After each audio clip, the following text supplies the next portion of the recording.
to the Relentless CEO Podcast. Relentless! With Adam Kifer. Follow your path to success alongside icons and industry leaders in martial arts, fitness, and more. Let's go. This is the Relentless CEO Podcast. All right, welcome everyone to another episode of the Relentless CEO Podcast. We got Josh and Nicole in the house. Yeah. Hey, what's going on?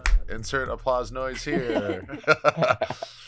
If you guys don't know Josh and Nicole, they own a super successful school in Canada.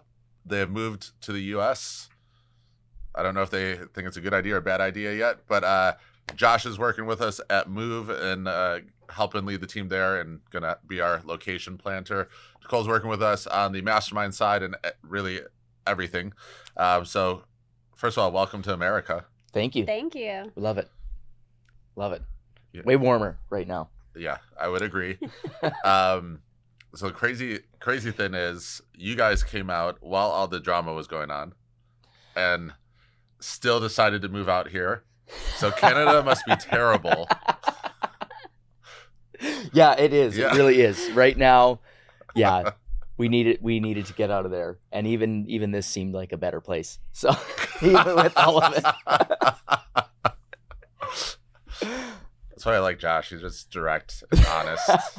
Doesn't think about what he says before he says it. It's like my type of people. So let's talk about you guys in Canada first, your school out there. So obviously you guys aren't at that school. It is still running successfully.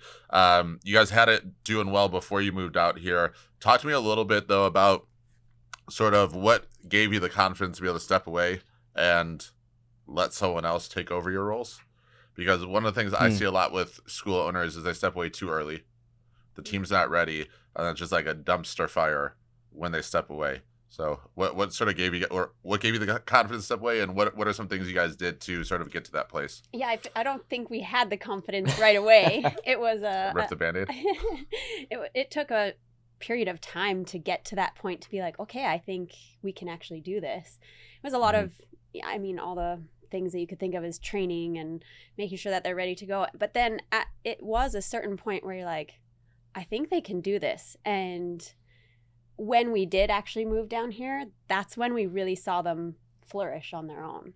And that was a really cool thing to say. But I think there was a lot of process that went into it, you know, the year leading up to that and making sure that the team was ready. Yeah, there was that. I think even like when we left, there was still like hints of, did we train them enough? Did we prepare them enough? Did we provide enough for them?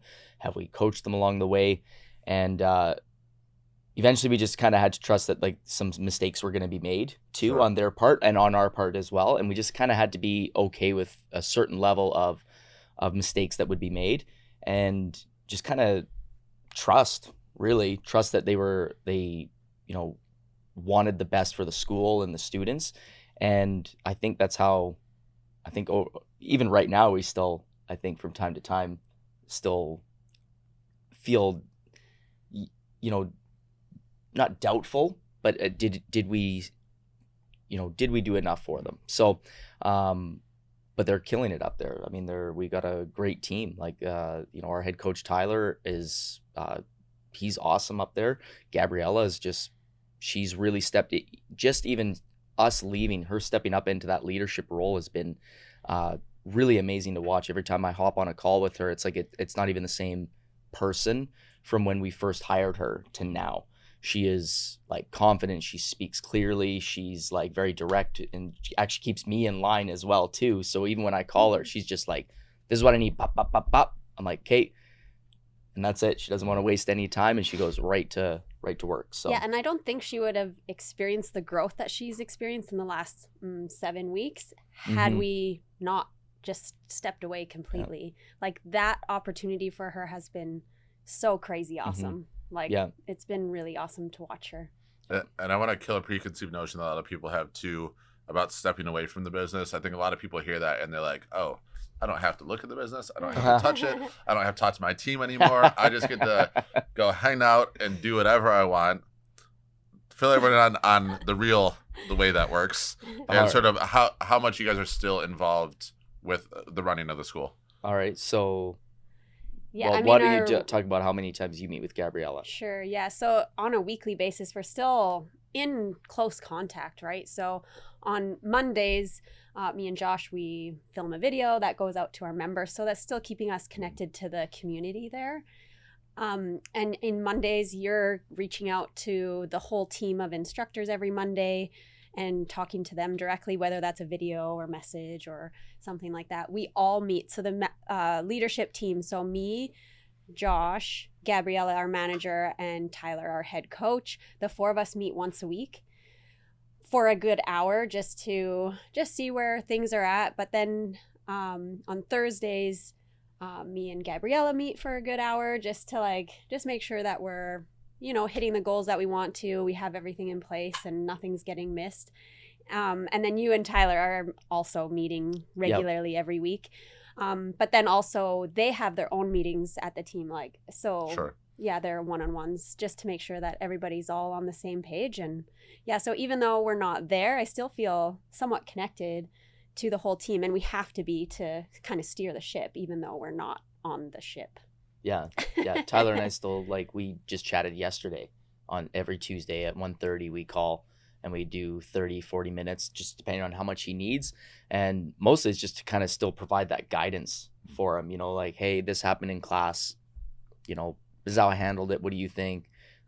Would you have done anything different? We have this situation coming up, I think could be something, and he just kind of, we bat, some ideas around on what's going on and just kind of help him along that way too. So yeah, once a week, him and I meet, and then we do our entire group, Tyler and Gabriella. So there's always lots. And then, yeah, the messages consistently back and forth between all of them. So there's lots of communication that's still happening between us and all of the team, even just our assistant coaches, some of them who are just maybe volunteering, they're the young ones who just come in, want to hold pads or something like that.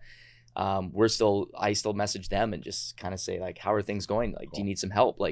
If you need some help with a technique or patterns or something like that, send me a video. We're still trying to be very much in their life, Yeah. We didn't really talk about the assistants, but the assistants have even they've grown so much since we left. So it's this balance of, yeah, we still need to be involved, but also us leaving also gave them such an opportunity just to come into their own and take that leadership role. And I don't know what that piece is. I don't know why we couldn't get that before, but it just made it so real that we weren't there anymore, I think, and pushed them to be awesome. I think part of it is you guys hired people with the right personality set. Because I think in those opportunities, I remember when I was working for my brother back in the day, if he would be out of town for a week, I was I'm getting fucking 10 enrollments this week. I'm going to crush it. So when he comes back, he sees that I don't even need him to be here.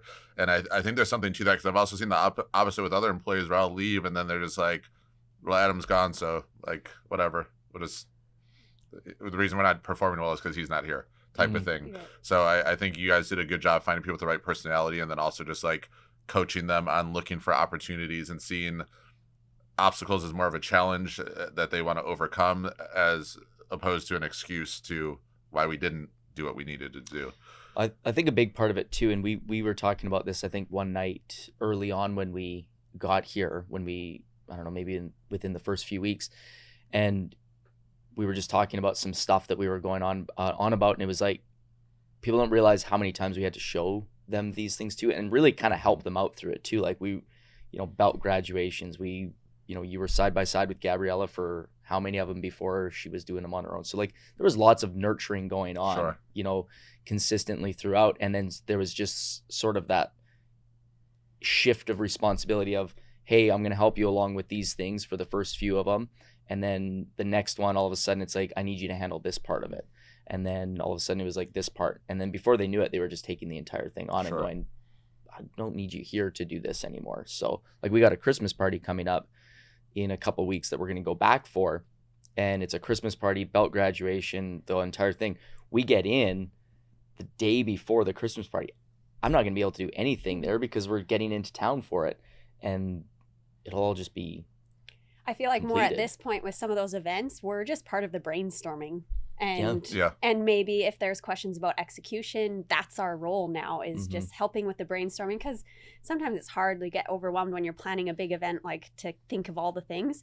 So I know in our recent conversations, like we're just brainstorming and coming up with ideas that they can implement, and then Gabriella and Tyler run with it. So that's been really cool. Another thing that happened just recently, like since we've been here, Gabriella was actually on vacation for 10 days, which so Tyler was on his own. Yeah. So it was so cool to see that happen, because of course I wasn't going to say no to Gabriella taking 10 days off. That's important that she has that time to go do it.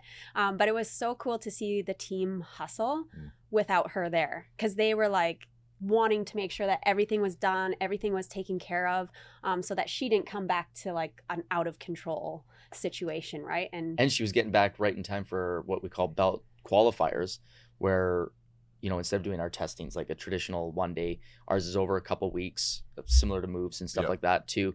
And so she was getting back the day of qualifiers and things, you know, she was able to come in and just basically get ready for the day. But yeah, it wasn't a whole shit show when she got back. So it's cool to see the growth. And even in those 10 days, we had kind of said as a team, okay, we're not going to push any intros or trials during that time, just because that's a big piece of the process that's missing. But she left, we had inquiries, and the team was like, we're doing it. And we signed memberships That's while awesome. She wasn't even there. So that was so cool. Yeah, and I love that you guys, I feel like, transitioned the right way, in the sense it's like you weren't like detached from the business. You still have a role. It's just the roles maybe changed a bit to where you're now more vision, strategy, and then you're handing it off to them to implement and actually execute on those things.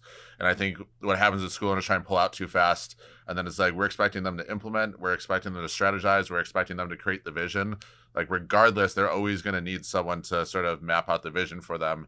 And it also sounds like you guys did a good job preparing them and future pacing them by explaining the vision ahead of time of like, hey, we're getting ready to do this thing, we need to prepare you to do this, this, and this on your own, without having to use us as a crutch to implement. I'm, even with this big change that happened, I find myself in this renewed, refresh excitement for Champion, because it's just a whole new role now for me. Like all of these things are happening, I have nothing really to do with it, like hands-on. So I'm really excited to go back at Christmas time, and we have our planning day scheduled for while we're there, and I am so excited for that day. Like it's like I'm more passionate about it now than I was when I was there. So I feel like our roles have changed, and it's exciting for us too. Yeah. And you guys you had what, 350 students ish around there? I think that when we got to our peak, we were in that 360, somewhere in there, 370. And there was, it sounds so silly to say, we actually got to that point. This is going back a couple of years ago though, right? 2-3 years ago. And we actually wanted to scale back a little bit. It was funny, like if people, like when I would talk to my friends about that, I'm like, we're actually trying to scale back a little bit, because we felt like we were missing some really important pieces along like the nurturing piece of our members. So we actually, as shitty as it is to kind of say like, hey, we don't really want to make more money, we had to kind of say, I think we need to scale back to around the 320 mark. And so we kind of, as people would drop off, we weren't too concerned about let's replace them. And so that was okay. And we kind of found that sweet spot in there for a little while. Now as the team is growing back home, we're really happy with that mark too. We're in that 300 mark still, but I'm really happy with it there for now, just because it's still going to give them time to learn without being overwhelmed. Exactly. You know, yeah, when we were in at that like 370, 380, you could just see the service level dropping. And our team wasn't equipped. Like that was 2.5 years ago, 2 years ago. And you could see that we didn't feel good about it, because we had all these members, which was really awesome money wise, but we just knew that our service wasn't able to keep up with that growth at that time. I feel like now going forward from this point, we can look at some more growth over the next year, 2 years. Yeah, exactly. I think that's normal too for entrepreneurs, especially when you grow fast. I think early on, we're like, we want the most students, we want the most clients, we want all this, and you like have this grand picture, which is awesome. And then we get there and we start to see like the little chinks in the armor and stuff. And we even had that with the agency at one point where I was just like, I think we just need to pull back a bit and slow the growth. And we ended up doing it, and the service increased, our communication with clients increased, all of that. So I think that's pretty common, and I think that's smart too, because I think you should have slow, steady growth over time, because otherwise you see all your systems start to break and fall apart, and then while you're fixing those, you still have people going out the door, and it's just like draining money out of the business constantly. And I think especially for the way we operate our school, like we're very, like, relationships is a big part for how I think both of us are. Like, we're very connected to our people. Like, you know, we're talking about how we're connected to our team, but when we're in our school, like even just with our members, like we're very deeply connected. Like I know, you know, some of the activities that most of these kids do outside of martial arts. Like I know the ones that are playing volleyball. I know the ones that are playing badminton. I know the ones that like to go hiking. Like I know those little details about them. So like for us, relationships is such a big piece and a big component of how we operate. And when we started getting really, really big that fast, we felt some of that connection being lost, especially with some of our key people. And not necessarily key in the business, but like just key to like, I think like why we love doing what we do. Sure. You know, like some of those kiddos that you just like grow such attachment to, you're like, I'm losing this bond with them because I'm trying to worry about, and sometimes you kind of go, man, like, if you're not feeling fulfilled, it makes the other stuff like less important. And I think exactly what you said. It's like that connection is what fulfills you guys. So when you're not having that deep connection, it's like you just don't have the same like feeling, or there's almost like a hole that you need to fill in. I want to touch this back into a conversation that we just had with one of the Move team members the other day, and this is what I encourage all school owners to do when you have cancels. You go through the cancel list, and even if you get one like today, like go talk to your coaches and be like, hey, on scale of 1 to 10, how deep is the connection with this member? Okay. And then we just did this recently with something that canceled, and what they say, like 8 or 9. And then I go, all right, give me 5 facts about this student. And they're like, she's in middle school.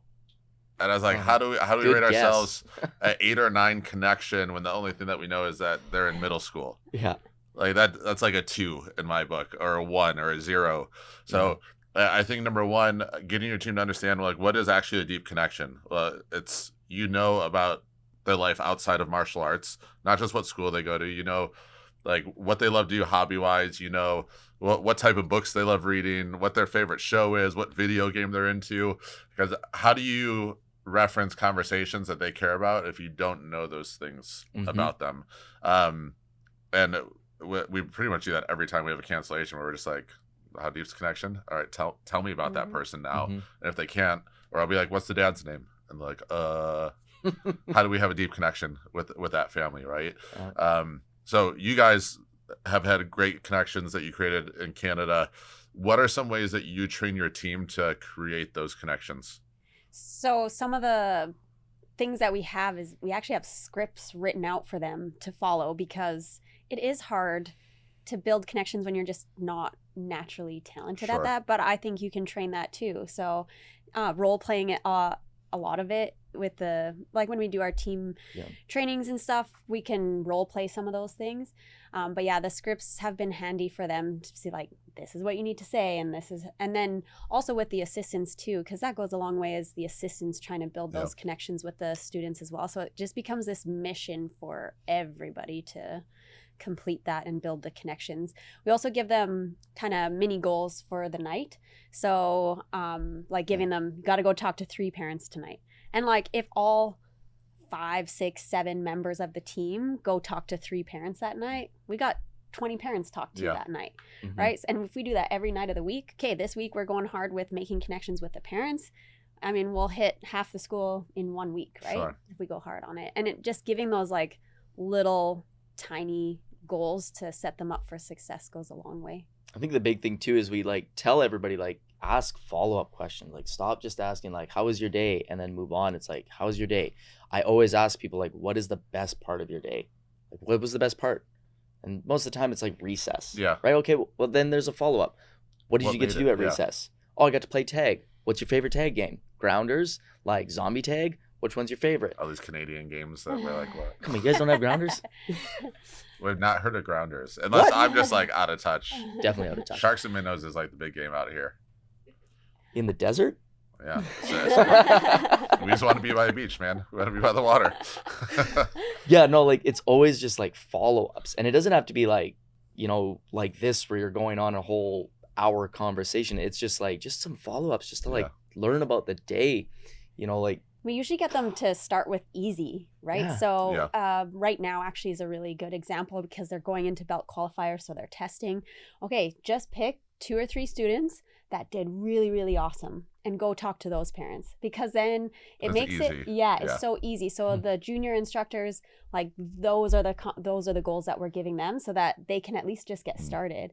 I know for me too, carrying on a conversation or talking with parents, talking with students, that was something that I had to work on. Like it didn't come naturally to me. So I had to work on it. So I think that I had to work on myself, it makes it a little bit easier for me to teach other people how to do it, because it is a skill. Like I have to ask the question and then I've got to listen to the answer and then I've got to think real fast of something else to say back. But I do enjoy that process, and I like that the junior instructors pick up on that and they do their part to make that happen. Yeah, I was like sort of referencing, I think everyone has at least one good teacher, hopefully through school, or a coach in some form that they just related with more or showed more interest. So I was trying to get them to think about like, hey, what about that teacher made you feel important and special? And 99% of the time they just showed interest in what they were doing outside of school. Like I had my 7th grade teacher, Mr. Otterby, would always, he like came up to me one day, he's like, I heard your parents own a martial arts school. Is that true? And he's like asking me all these things. And he's like, can I come see it sometime?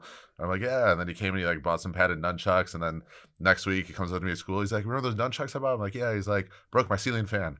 And then, and then he would like, but he would start talking to me about other interests and stuff. And at the time I was into this nerdy card game, Magic the Gathering, when I was a kid.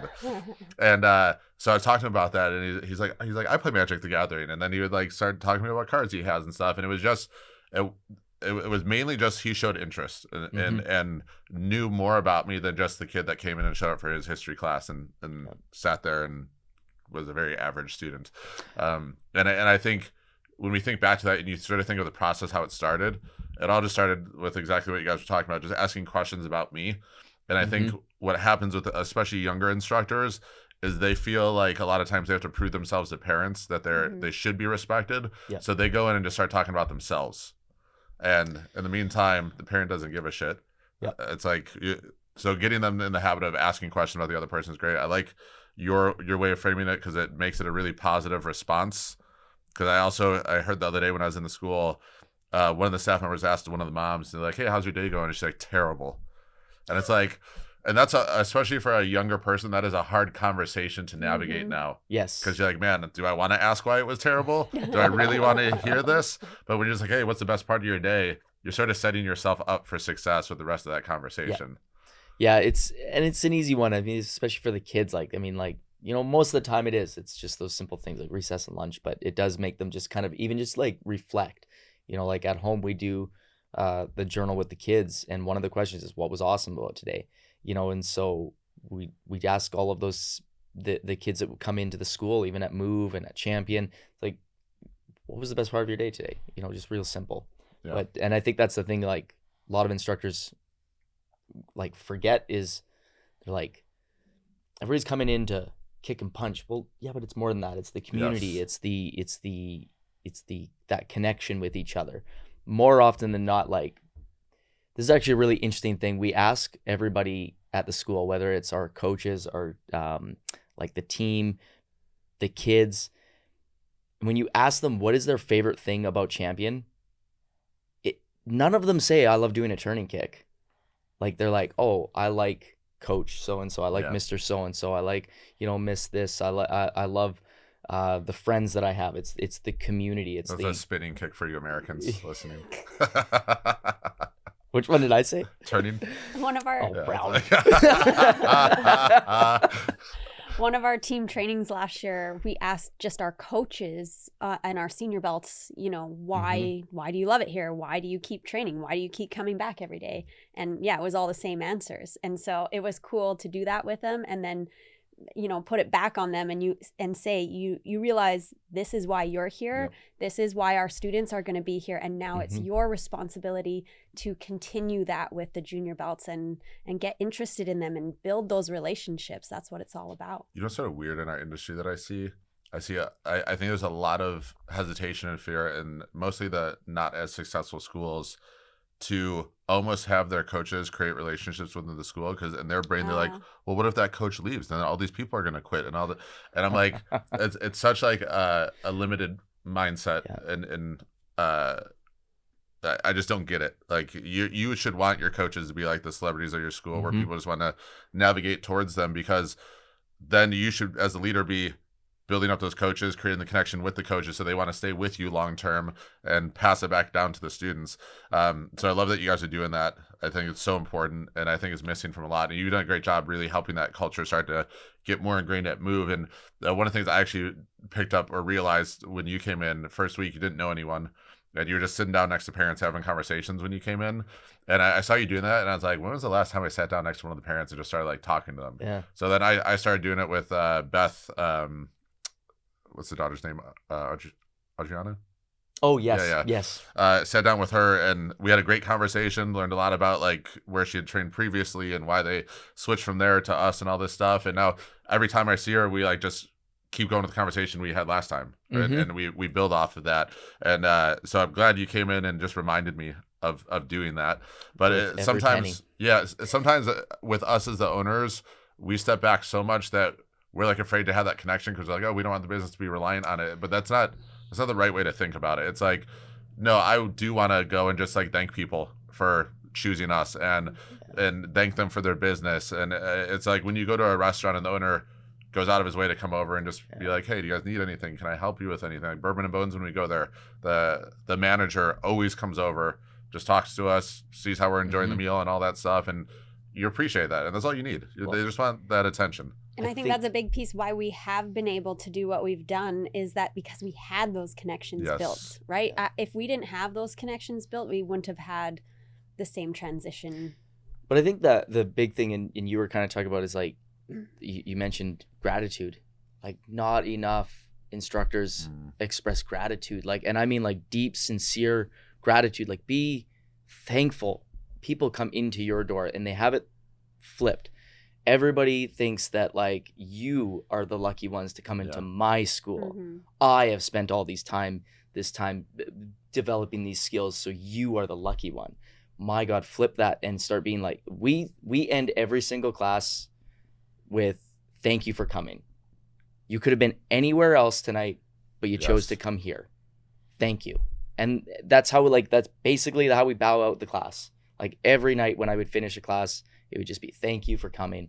You could have been anywhere, but you chose to come here. And I thank you for that. And then we bow out, and then, like just be, and like be genuine about it too. Like, don't just throw away thank you, like be like genuine about it, because you really are lucky when you have all of these people coming in and spending that time with you. Like, we're the lucky ones. Like, we are very, very lucky to do this, because there's not a lot of people who have that opportunity. I think we do missed too. And if you think about like what school teachers have to deal with, they got a bunch of kids that don't want to be at freaking school. It's the last place they want to be, and they're just sort of stuck with these kids that don't want to be there for the most part, and still have to motivate them and teach them. Meanwhile, as instructors, we have kids that like really want to be there, and they want to learn martial arts, and they look up to the person teaching the class. They're like, they walk in, they're like, I want to be like Coach Scott. I want to be like Coach Declan.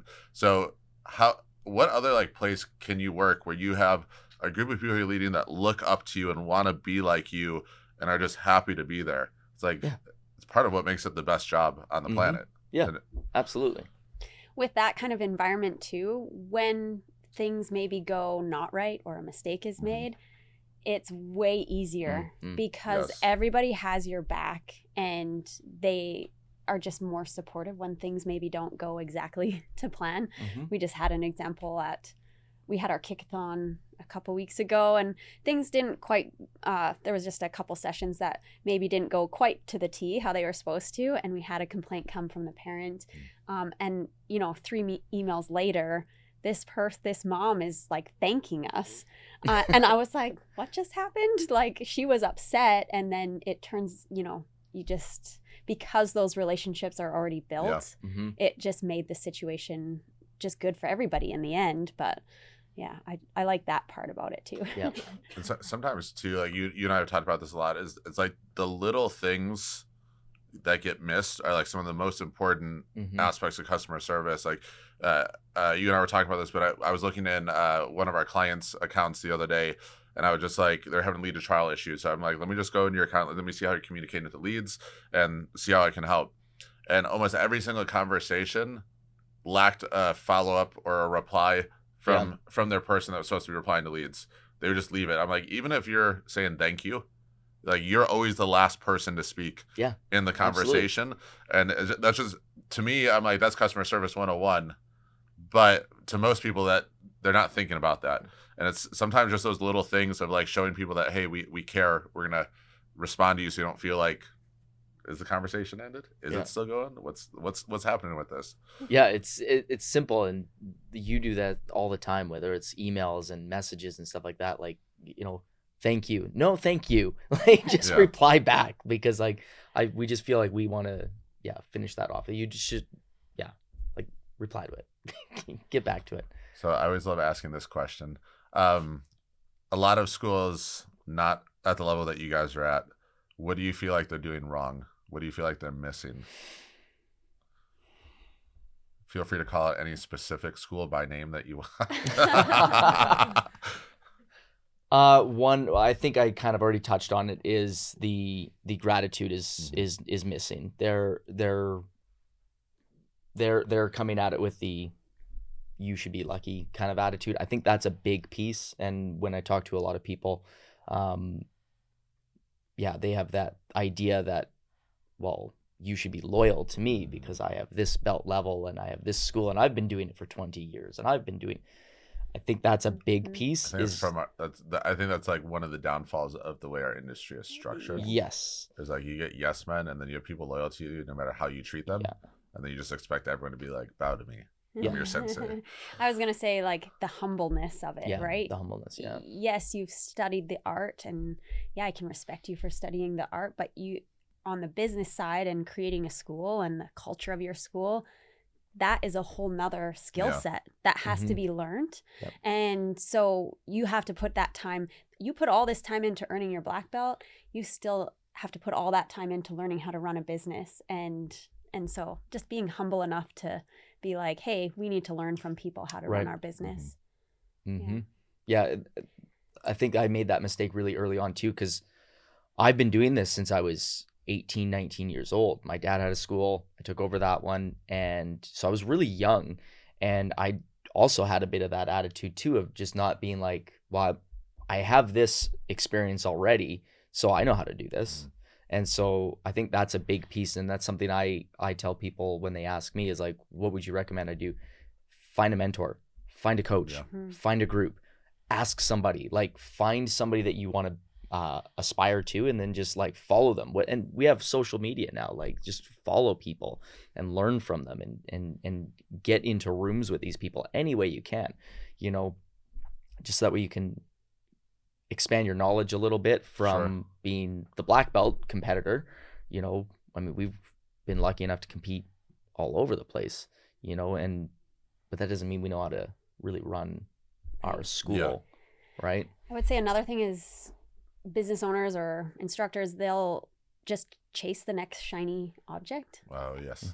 And it's like, just get some focus. Like, you had to focus to get your black belt. Have that same mindset when you're running your business. You can't be here, and here trying to do all of it all at once.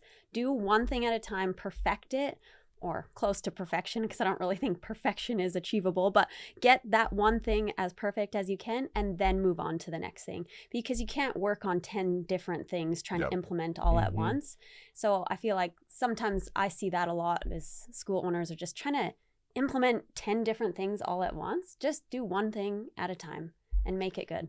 I think another thing too, it's like focus on the like other 90% of your students, not just the 10 or less 10 than that you like or are really good. Yep. You know, we have I really tried to drill that into Tyler really early on. Like, listen, we got some really talented kiddos here, but we got a lot of people who are, you know, they're here 2 days a week, but they still deserve your focus and your attention. And to be honest, I like working with those ones more sometimes because the reward for when something happens, like when they get that breakthrough of something that's so little, like pivoting their foot on a round kick, you know, like those small details though, like you see the like little light bulb go off in their head when it finally clicks, and they're like, oh, this is what it's supposed to feel like. This is how I'm supposed to get power. Yep. Those are the ones that I love when you're teaching, because then you're like, oh, they get it now. That's the entire reason I started teaching was because that moment there, I hated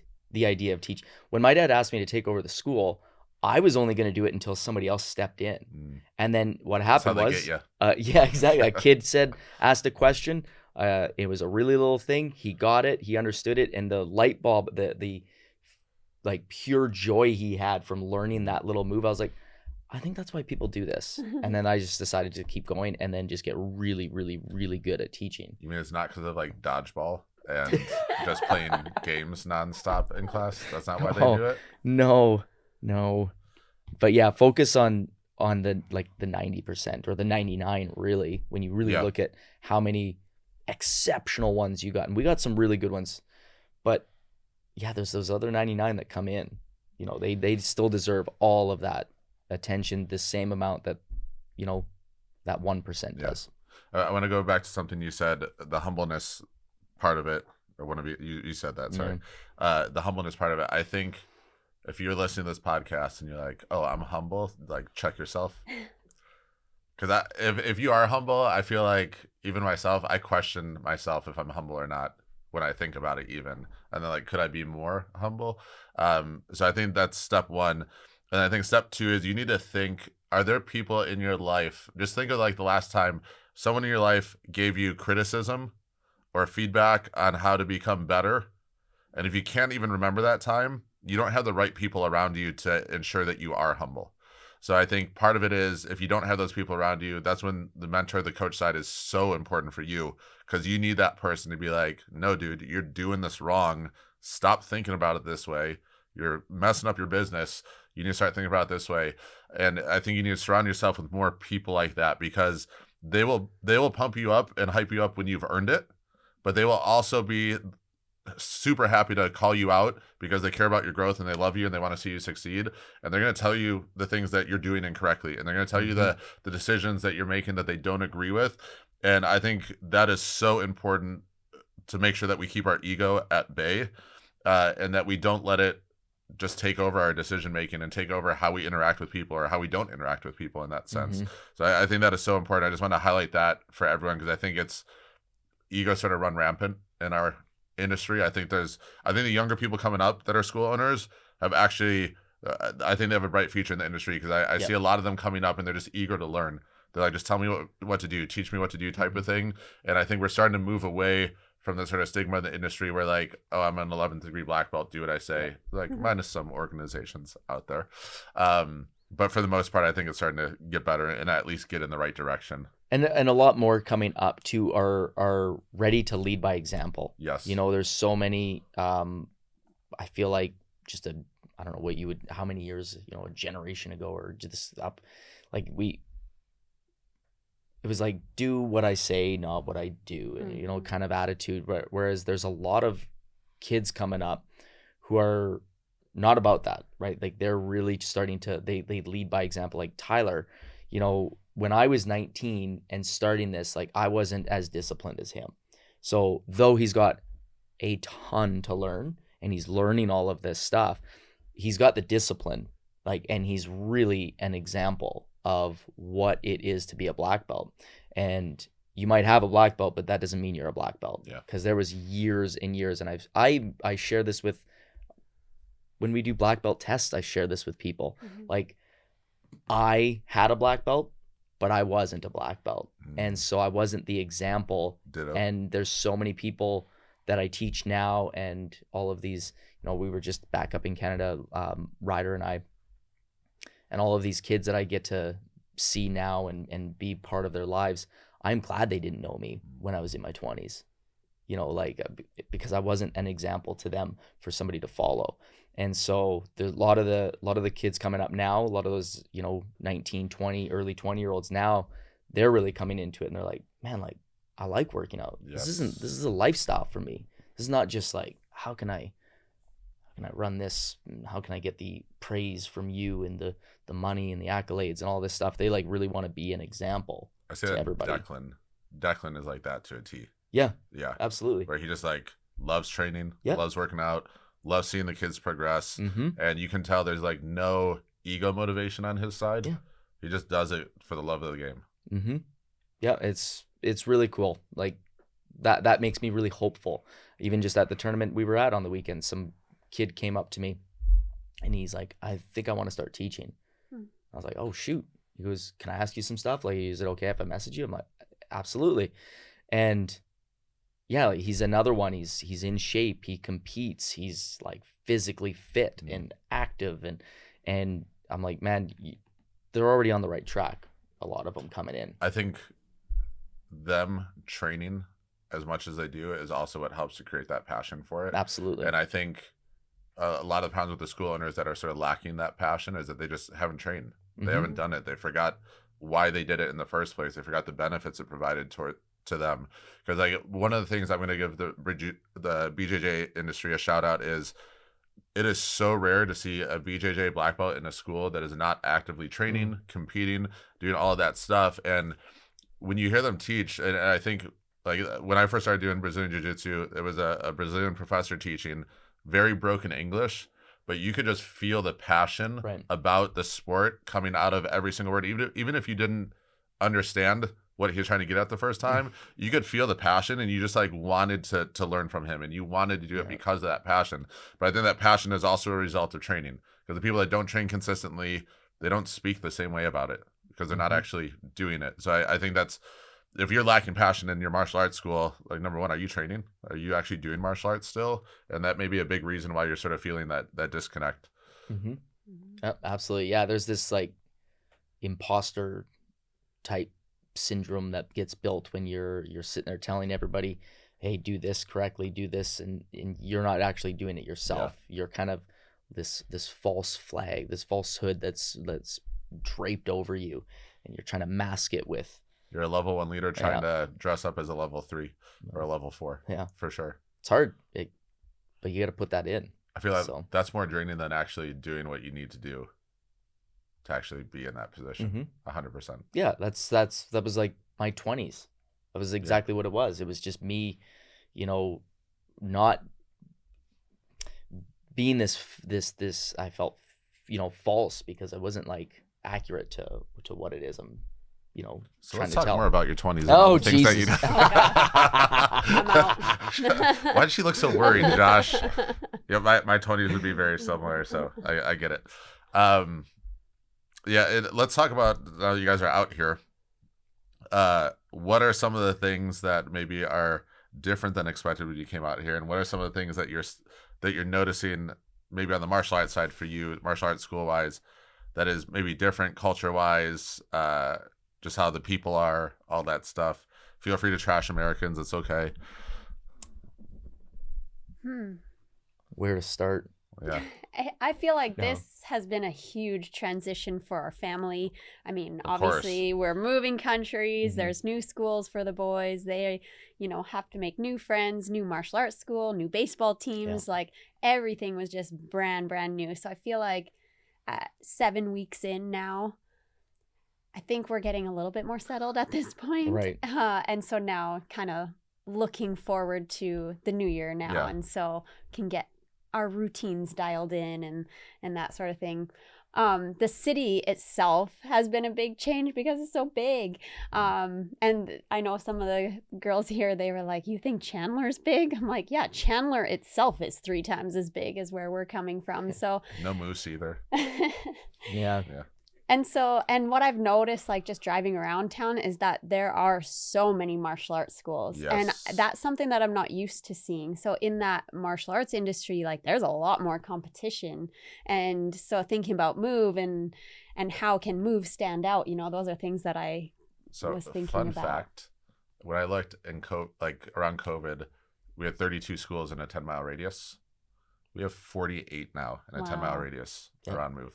Yeah, Which and is that's insane. just it. Yeah. You got to be unique if you're going to stand out amongst that competition, right? And what are you providing besides just kicking and punching, right? Mm-hmm. Like, so it's. Yes, I feel like that has been a piece that I've just been awakened to. And I'm like, wow, like we're in for competition, which is cool. That's, I'm competitive, so bring it on. Yep. But it's just very different from, in our town, there's, I don't know, six schools altogether. There's more than that. There's quite a few. Yeah, like there's 3 taekwondos alone. There's a few MMAs, a couple judos. Yeah, there's a good amount. For the amount, it's for the size. Canadian MMA do like punch you and they're like, sorry. And then they kick you, sorry. We do not say sorry all the time. Every Canadian schooner watching this is like, I'm never watching this podcast again. It's part of our shtick. We do not apologize as often as people think.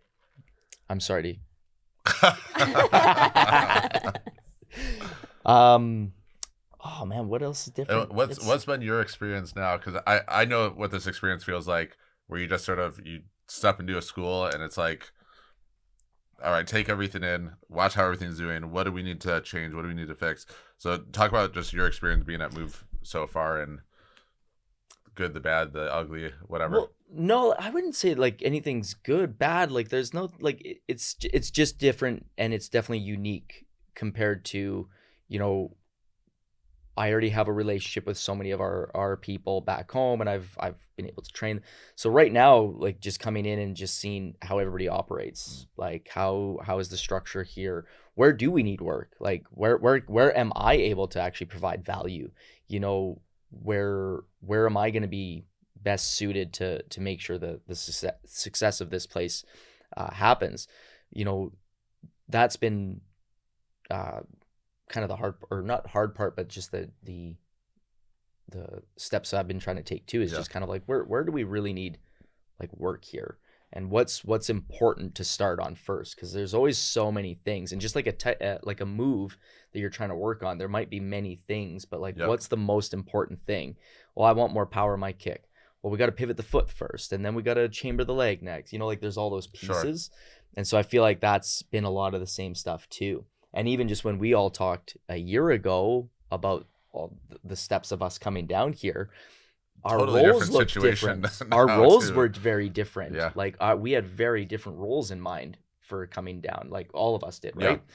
And even just coming down, you were like, okay, well, our roles are very different now. Mm-hmm. Okay, well, what is that? Now I'm trying to navigate that a little bit and trying to figure that out. And again, I think our thing too is we always just want to provide value to like everybody, and we never want to feel like dead weight. We always want to make sure we're always providing stuff. And so, well, you guys have been great at that so far, both of you. Yeah. Appreciate that. We I think one of the cool things that I've noticed is, I'm not in Move as much as Josh is, but when I am there or talking with Josh, it's interesting to see what Move is doing really, really awesome. And maybe there's areas for improvement, but then almost like comparing to our school and seeing like, oh, like these are things that we didn't know we were doing really well. But until you're in the environment where it's not happening really well, you're like, oh, wow, our school's really good at this. Because you noticed the lack of it in this school, but you didn't actually realize we were doing such a good job at that thing. Community and culture being one. I'm like, wow, like the team. Yeah, like we got that locked in, right? Yeah. So like, then you're like, okay, cool. But then I look and go, wow, we could use a decor, update, like because I'm like, man, like you guys are really stepping out of the norm, but not in a really cool way that we makes just went you like a different direction. Absolutely. Intentionally. Yes. Absolutely. Yep. And it makes me go like, okay, well, if we with Champion, it's like, yeah, maybe we're not going to have that same decor, but we could definitely step up maybe certain things we do around that place. So it is neat looking at those things and going, oh, this would be really cool, and here's how we can implement that there. Or again, how Vice am I going to versa. bring what we have with like community? How are we going to bring that here? And it's time. Some of it like it's just like, okay, like, it'll be a little pieces here. Take everybody for our first community thing. Couple of weeks. And it's interesting too because I've already seen that start to improve at Move. Like since you guys have been out here, and you've done a great job hitting it home with the team more of focusing on that. Still areas they can get better in with that, but in the short amount of time you guys have been out here, I have seen that get better. I've seen even like I think because the team's relationships are getting deeper with some of the students and parents, they also feel more comfortable coming up to me and just having a conversation now. For me, that wasn't the case, and I just it's created more of an open atmosphere. I feel like in the school. So you guys have done amazing with that and sort of bringing that to the team. Obviously, we still got ways to go with it, but like you said, I think it's a time thing too. And we should always strive for that too. Like even when it's like, hey, we hit that thing. Like we got the community, we got the culture. Well, like there should always be like I never feel like we're more. done with our school. Like we got to our school to this point, but now I'm just excited for what's next and what's next and what's next. Like it's never going to end, right? Yeah, like the what next for us is those team members now taking new roles, and you know, I think that's been. I was talking to one of my mentors the other day, and we were talking a little bit about the Move side of things, which with him I usually focus on like agency and mastermind more of stuff and investing stuff. And I was talking to him about the culture and sort of like where we're going and where we're at, and he's like, can you just shut up for a second? And he's like, you guys have been open for a year, and he's like, you're trying to make this the school that's been open like 5 years, 10 years, like today. And he's like, you just gotta like chill the F out a little bit, give yourself some grace. And he's like, remember, you're a year into this location, and he's like, you're kicking ass for a year. He's like, 2 years from now, you can be a little bit harder on yourself. He's like, stop doing that shit now. So I'm like, all right. I was like, I'll step back a little bit because I think even to my expectations are so high for Move that sometimes I'll walk in there and I'll see like the staff and I'm like, motherfucker, like just in your head, like not necessarily to them. And I think part of that is like, I got to remember like we're 12 months into this. And I that's funny that you say that too, because there'll be times where you'll be like, hey, this is not done or this is not done. Hey, can you? And I'm like, and I talk to you more about that stuff than the team. But I'll politely, like in my head, I'm just like, okay, like, but like there's other things that are like, so it's funny. Just like I hear that and I go, yeah, I didn't think of it as, in the sense of like, hey, we've only been open for a year, but I'm like, man, like I look at the numbers, I'm like, things are doing pretty good. You know, like, are they where we need them? Josh is like, your German roots are showing right now. You're like,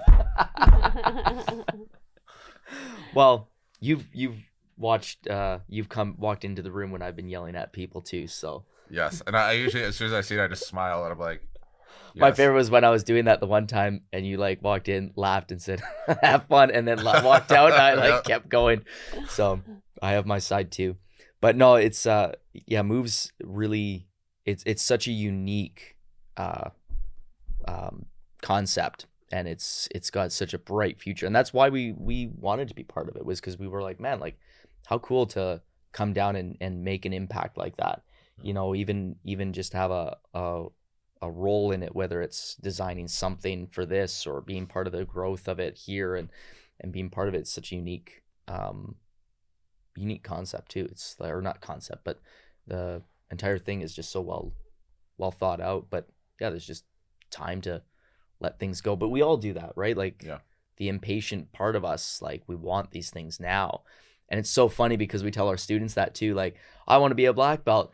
And you're like, time, young man, time. And then when we are doing these things like businesses, why isn't this in place? Yep. We have the SOPs, we have the instructions, we have all of this stuff. Yeah, time. Like 100%. We're like yellow balance belts between like patience and hungriness, like right. And that's where if we look at Champion back home, we're going on our 10th year. I was gonna say 8. I'm like way behind. Yeah, like we're 10 years. Our business has been in operation for 10 years, or 9 years. We're going into our 10th year, but we approached the next year with just as much hungriness as year one, right? So it's like being That's how it able should be. to, you have to stay hungry for the next year and the next year. And you look at the successful schools, why are they successful? It's because they're hungry. Yeah. Like Yeah. they want to do Mhm. awesome and they do all the things. And then look at when you first start out, yes, there's this element of patience, but also just being hungry. I don't know. It's like this balance between the two. I want to go back to something too, just like general focus of our conversation has been on just really easy, simple core concepts of what makes a successful martial arts school. And we talked culture, community, talked about connection with the staff. And that goes back to what you were saying earlier of none of us talked about like, oh, this software is crushing it for us, or this tool is crushing it for us, or like this course, like it just changed the game for us. It's none of that. It's just bringing it back to the basics, which essentially has been relationships Yes. with people and investing time and energy into those relationships. And it was funny because you and I, when you first came out, I think you've been out here a few weeks, and you and I sat down. You're like, I need to spend more than 1 hour a fucking week with you. To like, Yeah. And that's exactly what it was. It was a reminder of like, hey, we need more of a relationship, so I know what's going on in your head, and I understand your vision better, so we can Right. be rowing the boat in the same direction. Which thank you for the reminder. But I think it just goes back to like investing the time in your people Mhm. and doing that. And I always go back to Walt Disney on this. Like Walt Disney, if we think about like when he built Disneyland, because before Disney World, when he built Disneyland, he had other projects going on. He was doing movies. He was doing all sorts of things, trying to stay out of bankruptcy, all these things. But at the end of the day, he still built an apartment in Disneyland so that he could be there, connect with the people coming in, thank them for their business, that he could watch how the rides are operating. He could see if people are smiling most of the time when they're there or if they look stressed out. And he was in there just observing and connecting with people, regardless of the 50 other projects he had going on. And I think we lose sight of that a lot, especially as we start to grow and we start to scale. We just want to sort of step back and be like, and then we use it as a justification for why we're not making the connections within our school. And so I just want to sort of point that to everyone as like, hey, relationships, like that it's the most important thing at the end of the day. Yeah. Like people will quit memberships that will not quit relationships, or at least it'll take a much more calculated decision to quit a relationship. It does, yeah. And it is such a core thing. Like we built our school off of relationships. Like people get shocked when we never ran ads until COVID. Like 2020 was the first time we actually advertised. Yep. We'd already been open for 6 years, and like we just didn't. We built it off just being genuine to who you are. Like just build the relationships with people, be genuine with them, be authentic, and just like I'm not saying that'll be the only thing that like advertising is going to help you, of course, but yeah, just build those relationships with people so that way you can keep them and they stay around. And you weren't even here for the Relentless training today, but we were just talking about this with Relentless. I was telling them that the first 3 years of Relentless, we didn't run any ads to get new clients. It was just organic growth built on having relationships with our clients and talking to them and talking about their needs and their goals and all that stuff. And every single time I'd hire like a consultant to help us grow the agency or something, they'd be like, you have how many clients? Are you doing how much per month? And you haven't run a single ad? Yeah. They're like, dude, when you run ads, you're going to triple your business. And we started running ads and it started to grow fast. And then I was like, sort of like we talked about earlier, I was like, whoa. I was like, I don't want to be the biggest agency. I want to be the best. I just want deep connections with our people. I want people that stay with us for 2, 3, 4, 5 years with us because they love the relationship. They're getting the results that they need. And they feel like we care about their success as much as they do. And I think that's the most important thing. I think like the relationships you nurture those, people want to talk about you. And if you start thinking about like churches, I think are a good example of this. You never see churches running Facebook ads, right? That's right. But like the church we go to and that Kelly goes to, they had like a week, 10,000 people there in a weekend. And it's like, how do you grow to a church like this size? And they do such a good job of making sure that their staff is like connecting with people, even if it's not like the head pastor, but they're reaching out to people, they're connecting to people. When Grayson burned his feet, they had someone from the church come and visit him in the hospital and just like hang out with him for a little bit, check on how he's doing. And it's like they're just so good at building relationships that, and then also creating opportunities for the people that are there to bring in people from outside, which I like without hard pitching them. Because I think we forget about that sometimes because we're like, oh, we want to throw an event, bring the community, but like let's just hard sell them as soon as they get here. And it's like, why don't you bring them in and just like show them your character, show them why people love coming there. And then, and I fall in that habit too. And just show them that like, hey, you care about the community, you care about like doing good in the community. Because that's how churches grow. It's like they just provide opportunity for people to come, for people to create relationships. They help nurture those relationships. They show that they care.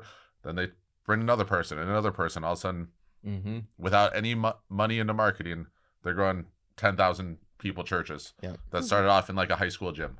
That's like martial arts school at the YMCA, all the way through. You can do it without marketing. I run an ad agency, but like you can't do it without relationships. Yeah, it's the key to it. It's like it's in our like we have our champion taekwondo, like we have a creed that we have our core values, and we've got our we don't call it a creed, we call it a mission statement, or... not a mission statement, it's a creed, it's a code, anyway, we got all of our lines, and that's one of it's like relationships is our core, right? Like that's just how it is. Like that's like our top one. So that's just what keeps it around. And yeah, like people when they talk about us or like the school, they're not talking about me per se. It's like, yeah, the team or the community there. That's what they love the most about it. You know, when our school is raising money for kickathons and doing stuff like that, they want to just be part of that. You know, they want to be part of that community that does good. So yeah. But well, I think we're all on the same page. I love that you guys are out here. Welcome to America. Glad we got you out of the cold. Can we play that song? I don't know if we have the rights. Will we get canceled? But we appreciate you guys being out here. You guys have done already a bunch of great stuff in your time out here. I love that we're building a friendship as well. We have a group of like 46 boys that all hang out together now, between Kelly's kids and your kids and our that's kids been really good for the kids April's too. Kids. Yeah. So that means in like 15 years we'll have another like 20 martial arts schools, all run by our own kids. So by that time, Move will be global. We'll ship each one to a different country. They'll plant it there. Like one on the moon. Yeah, we'll be good. Yeah. All right. Well, thank you guys. All right, appreciate man. it. Thank you so much. See everyone on the next episode. We're unstoppable to the top. We about to go. That CEO, I need to know the impact. We about to grow. Competition comical. Straight A1, we on the road. Money focus for the goal. Tell them what they need to know. We unstoppable.